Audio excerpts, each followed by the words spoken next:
Hello guys, in this video I want to show you how to install Firefox browser on Samsung Galaxy A14. And to do this you will need to open a Google Play Store. Here in the search enter Firefox, select it and then click on the install. In this case it's already installed, let's just uninstall it first.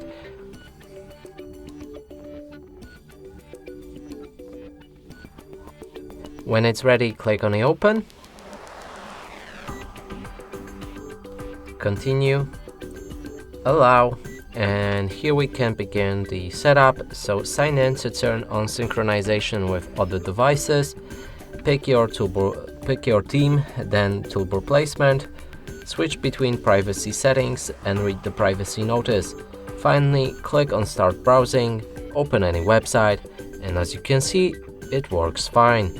And that's it for this video. Hope you like it. Please consider subscribing to our channel, leave a like and a comment below.